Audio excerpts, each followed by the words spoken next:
What will be the sense of that? Of course, we are forced to reduce ammonia, even by law. Means if you reduce protein by 1%, we have approximately 11% less of ammonia release. We have, of course, less an impact in the environment by the manure. We have less water consumption and energy requirement by reduced detoxification also of nitrogen, and at least it's less feed costs. This means approximately 60% of the total costs per kilogram slaughter weight will be the cost for the feed. And we all know actually it's just a little bit too more. So what will be the possibilities to reduce protein in diets? Of course, we are using multi-phase feeding and minimize the protein level in the feed.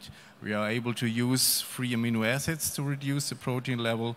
And of course, we have also opportunities by using feed additives to reduce, to increase the protein digestibility. First of all, I have to remark that the diets you will see concerning the protein levels are based on the requirement and demands of the German and also Danish market. Means, for example, when you're from another country, the protein level might be too high for you, but these are adapted to the German systems. And this means actually we are forced by law to use, for example, a very strong nitrogen and phosphorus reduced feeding strategy. Here you will see the recommended levels, or at least limits of protein we actually have to obey by feeding. Means starting at a body weight of 28 kilograms, we have a protein level of 60.5%, and for slaughter pigs more than 90 kilograms, 30.5. And also we have some restrictions for piglets and also for sows. So first of all, it was our aim to see have we a potential in reducing the protein level by using an additive. Of course, we are a premix company. We're searching for opportunities concerning the different additives in direction protein utilization. So we have done a lot of trials at all, with nearly 20 of them. So I selected one with more than 1,000 pigs, together with a feed producer close to our company. The control diets were his best sellers at all. Then we reduced the protein level with an NSP enzyme and also reduced the nitrogen level and adding a product called NutriSpar to the feed. We reduced protein approximately concerning the control by 8%.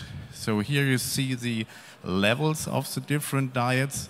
We started normally in control is 70.7 and ended at 30.5. All the diets were based on cereals, DDGS, soybean meal. The genetics was then Danzucht mal Duroc.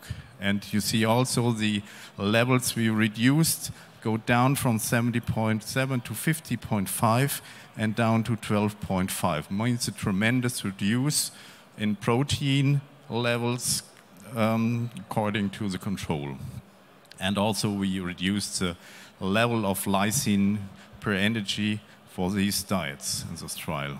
And of course it's an old economical calculation. Actually we'll see more red numbers on it. But nevertheless, if you see the feed conversion ratio, it tremendously gets high when protein level is low, or if you use an additive, also you can increase or improve the feed conversion ratio, so it leads at all also to a benefit for the farmers. So we do see that we have no influence on the carcass quality and slightly effect on the daily gain, but nevertheless feed conversion ratio will be the sensitive parameter if you reduce the protein level in a diet.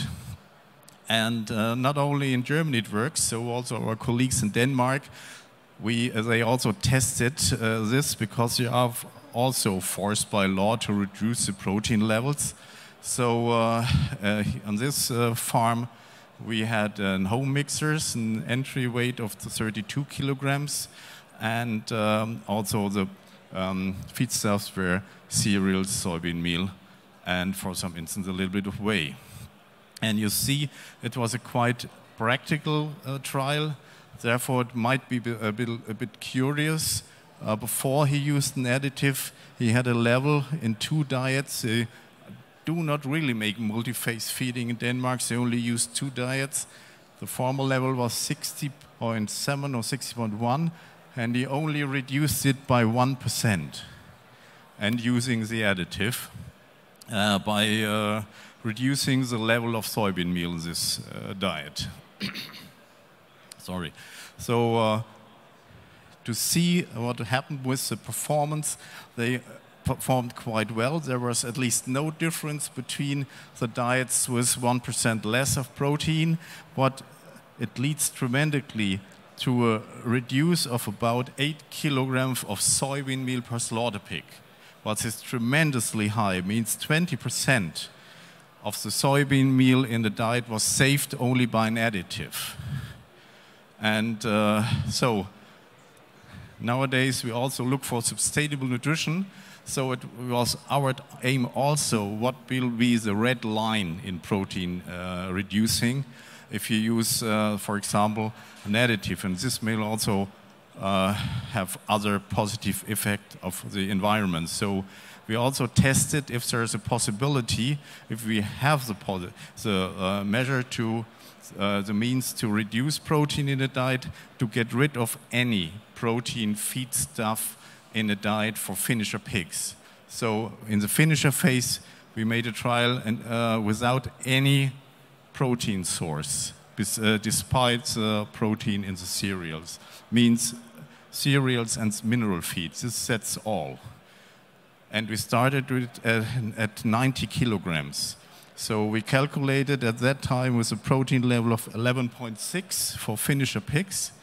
We analyzed it, so in fact it was 11.2.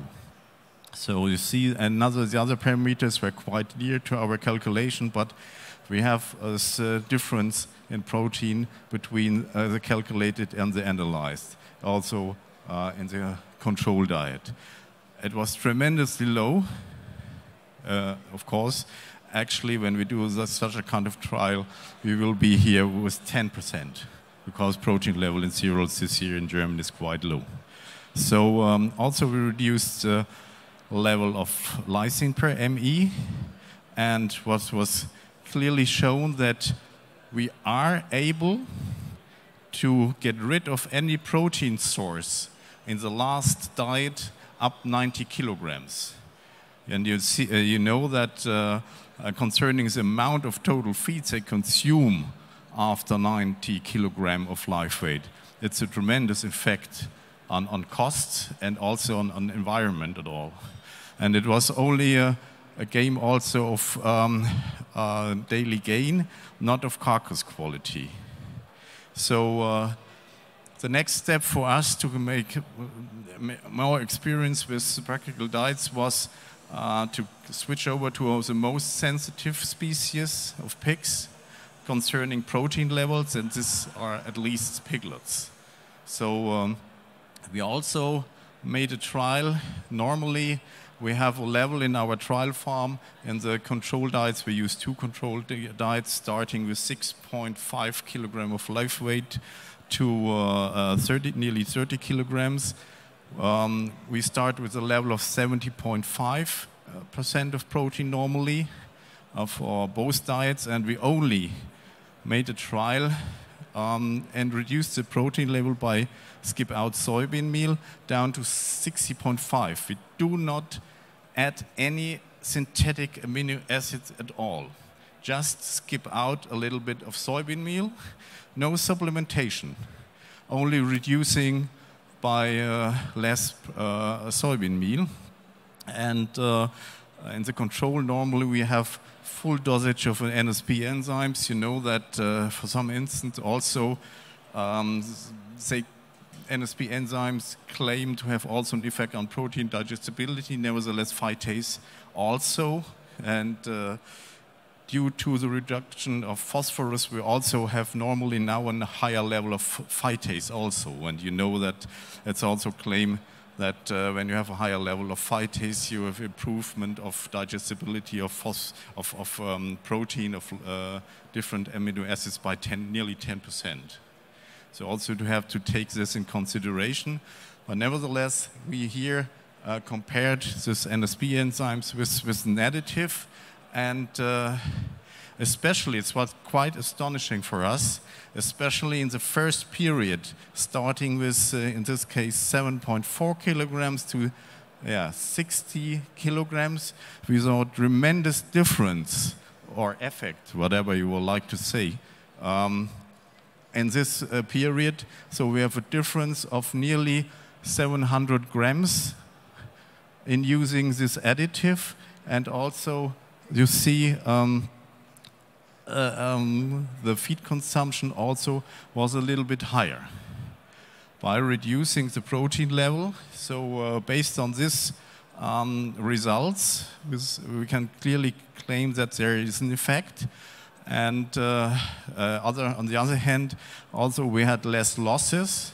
But nevertheless, you see, you have for special weaner diets also an effect, or you are forced to reduce protein level in weaner diets. So it also makes a little bit safer to use an additive at that period when you like to reduce the protein level to have a more safety diet for weaners. And so the next we did was where will be the red line. You see, then we go down to 50.5. We only add a little bit of threonine and tryptophan, also 4 amino acids we used especially, and we failed. We totally failed. You see the daily gain of the control, which was with 500 grams. It's a very good result, but you see, using the additive or using the NSP enzyme, you clearly see the difference. More than 100 grams of daily gain between the control and the protein-reduced diet without any additive, despite the NSP enzyme. Then you see that it will not work.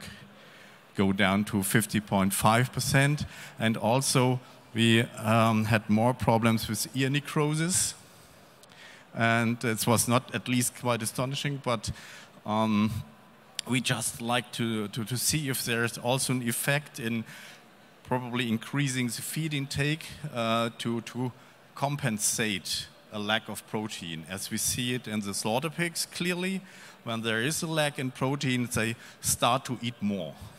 And then feed conversion ratio it's getting higher. But in this case, where feed intake is more limited for the piglets, we are not able to compensate. So in this case, 50.5% of protein are too low. So we have actually now in the new trial with 60%. We know that 60.5 will work. We know 50.5 not. So the next step was to have 60%. So it leads to recommendations by using an additive for slaughter pigs, but we're still working on it. Probably we can also skip out the protein carrier feedstuff starting with 60.5 kilograms. We don't know. But nevertheless, only in using the system, you see that you are able to, in our trials, to save 6 up to 10 kilograms soybean meal per slaughter pig.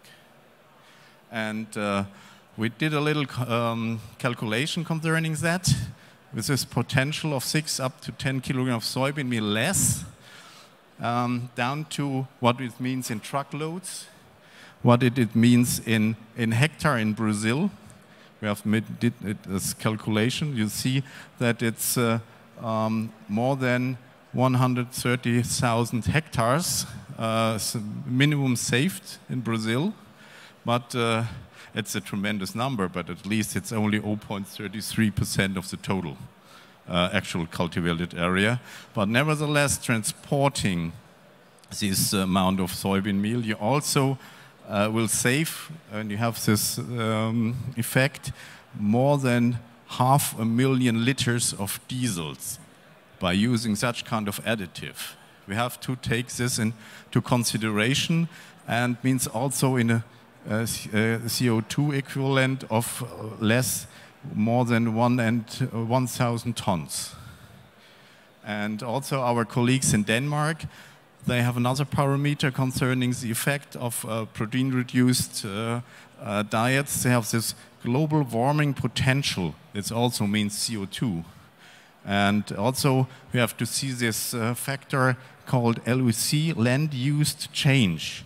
Because on this area you saved, you do not need for soybean meal. You are able to save the rainforest, to say it more briefly.